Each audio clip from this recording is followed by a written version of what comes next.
La edad de oro de las catedrales. El nombre de catedral procede del latín cátedra, silla o trono, y fue el nombre que se le dio en tiempos de Carlomagno a las sedes episcopales de su imperio.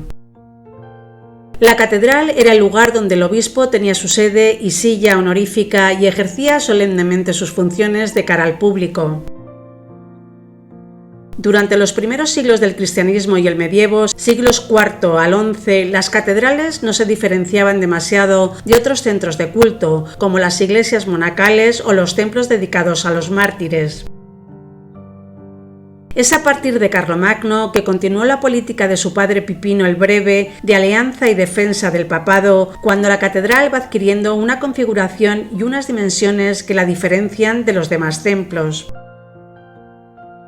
En el caso de Carlomagno, a las razones políticas se agregaba su auténtico convencimiento sobre las bondades de un imperio cristiano, en el cual el emperador y el papa colaboraban mutuamente.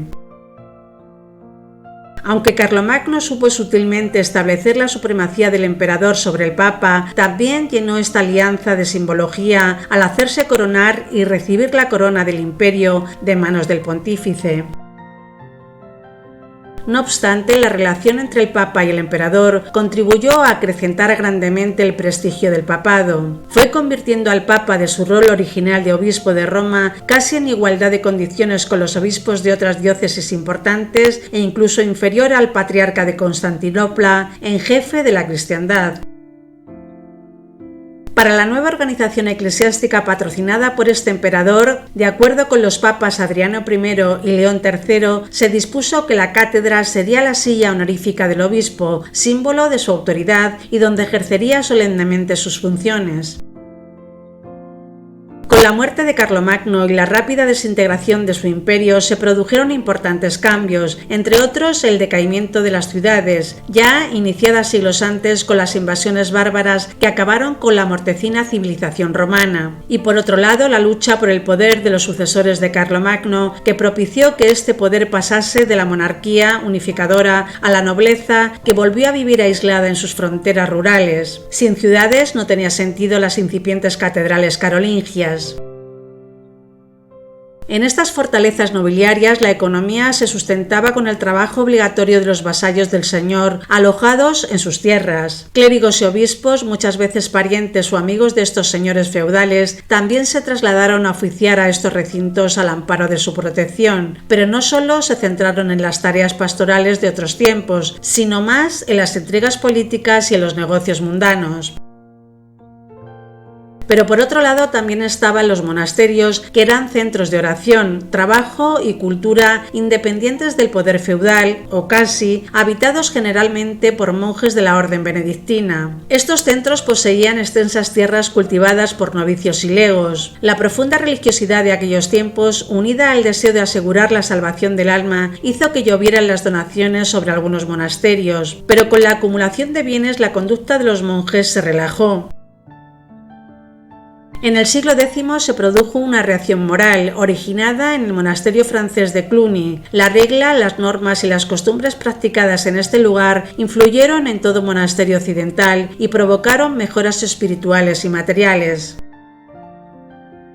Gracias al trabajo y la buena organización de los cluniacenses, se guardaron, se leyeron y se escribieron libros en sus bibliotecas, se roturaron nuevas tierras, se perfeccionaron los cultivos, decrecieron las hambrunas, se mitigaron las epidemias y creció la población. Otra de las principales aportaciones cluniacenses fue la construcción de iglesias en los monasterios, considerados fortalezas de Dios. Estos templos monásticos eran sólidos y desprovistos al principio de cualquier ornamentación. Era el románico. Con el discurrir de la época medieval renacía poco a poco la vida de las ciudades y con ello se reactivó la fiebre constructora de las catedrales en todo el occidente cristiano. Estas, como era lógico, estaban orientadas al estilo románico y parece que los que dirigieron esas construcciones fueron monjes ilustrados y expertos en esta actividad. La construcción de nuevos templos, tanto en las zonas rurales como urbanas, se veía favorecida por la destrucción accidental de los antiguos en incendios, saqueos, guerras, etc., porque su estructura era de piedra, pero se cubrían con madera, adobe y otros materiales frágiles. Otro poderoso estímulo para construir nuevas iglesias fue la devoción, custodia y exhibición de las reliquias, muy extendida en todos los países cristianos de la Edad Media, como por ejemplo en la Catedral Románica de Santiago, de Burgos, de León, de Chartres o de Saint-Chapelle de París, entre otras. En estas catedrales no solo se aglutinaron los fieles para celebrar los cultos, sino que en ellas descansaban los peregrinos y se reunían los gremios constructores.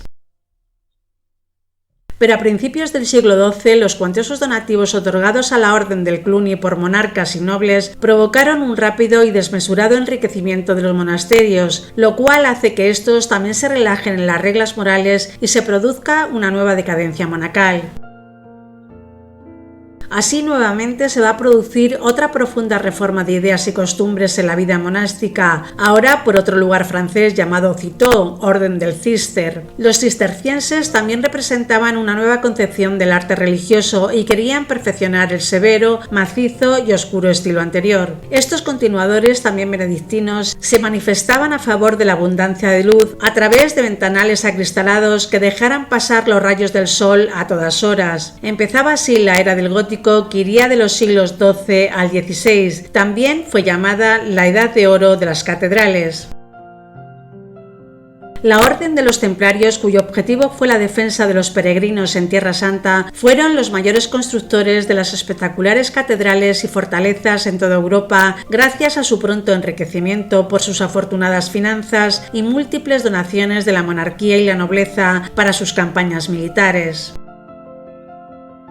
La extinción del Temple en el siglo XIV determinó la condena de sus líderes, pero no el derribo de sus castillos e iglesias, que siguieron dando testimonio de la pujanza de un arte gótico al que tanto habían aportado y mejorado en muchos aspectos técnicos. La mayor transformación de la arquitectura gótica se produjo con la aparición de los burgos o ciudades y el auge de su nueva clase social, la burguesía, desarrollándose lejos de los monasterios y las zonas rurales. Estas catedrales de los burgos ya no dependían de ningún señor feudal, sino directamente del rey, que le concedía privilegios y franquicias y muchas veces la utilizaba para enfrentarse a la nobleza. Los gremios de los burgos, corporaciones legalmente reconocidas de personas que se dedicaban a la misma tarea, tenían en la catedral sus capillas y altares donde se reunían con frecuencia para dirimir sus disputas y resolver sus problemas. Estos estaban integrados por operarios que trabajaban manualmente en la producción de objetos prácticos como curtidores, carpinteros, canteros y pintores. Generalmente vivían en la misma calle y formaban parte de las mismas cofradías o agrupaciones religiosas presididas por un santo. Muchos obispos también habían abandonado sus refugios feudales y ya residían en las ciudades, convertidas oficialmente en sedes episcopales y en activas cabezas de diócesis. La catedral, la silla honoraria del obispo, había vuelto a situarse en la ciudad como en los tiempos carolingios. Para que eso fuese posible, se construía un gran templo en el centro de la urbe, la catedral, destinada en primer lugar como centro religioso al servicio del obispo y de los canónigos, pero también artístico e intelectual, propiciando la reunión de sus habitantes, como los gremios y los burgueses piadosos. La catedral, visible desde lejos, era el emblema de la ciudad y una ciudad sagrada dentro del propio burgo. Los antiguos benedictinos, tanto los de Cluny como los del Cister, que oraban y trabajaban en sus monasterios, perdieron importancia a favor de las nuevas órdenes mendicantes, la de los franciscanos y dominicos, que vivían pobremente en la urbe al servicio directo de la gente. Posteriormente, la aparición de la Reforma Protestante y otra serie de factores determinaron que las catedrales fueran moderando su tamaño y su magnificencia. Maestros de obra, arquitectos, canteros y albañiles fueron los artífices de las grandes catedrales góticas a lo largo y ancho de toda la cristiandad. Estos masons, nombre proveniente del francés, estaban organizados en gremios y sus ritos y símbolos darían origen a la moderna masonería.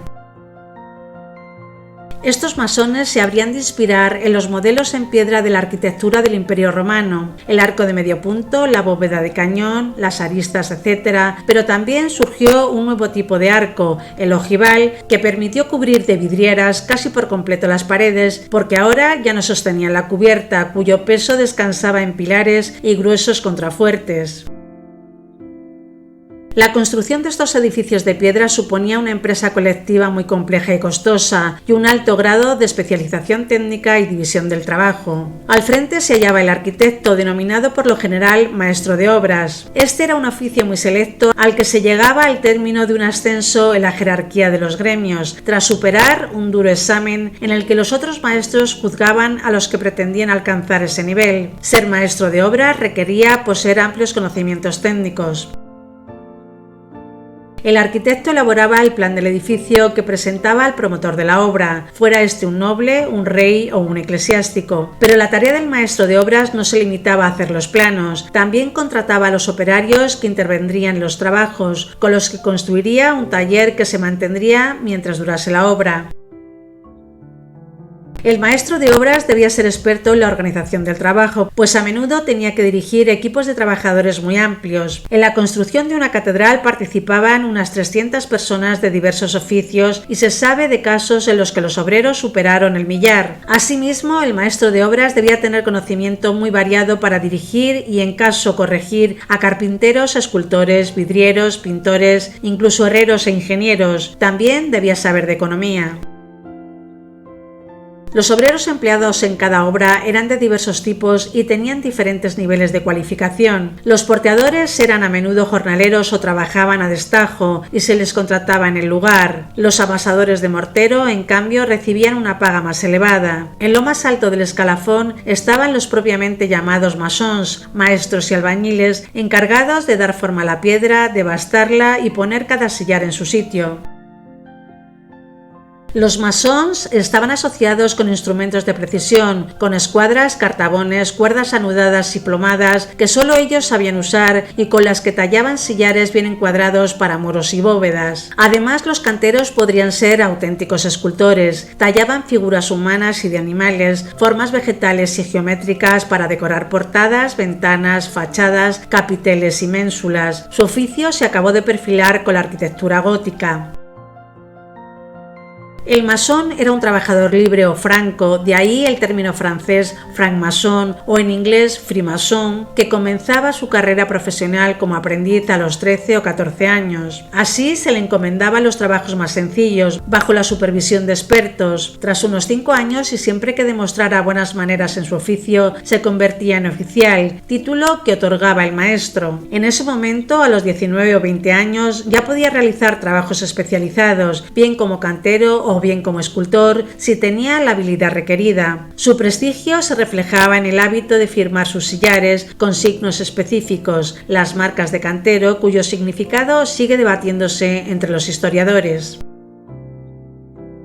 Era pues un masón quien colocaba la primera piedra del edificio a construir, la angular o de fundación, normalmente en la base de la cabecera de la catedral, y también era un masón quien culminaba la obra con la colocación de la última piedra, la angular o clave de la bóveda. Era así, pues, el ejecutor del principio y del fin, el alfa y el omega de la catedral. En cierto modo, su trabajo en la tierra era equiparable al de Dios en el cielo. No en vano, una catedral gótica se consideraba la representación de la obra de Dios en la tierra.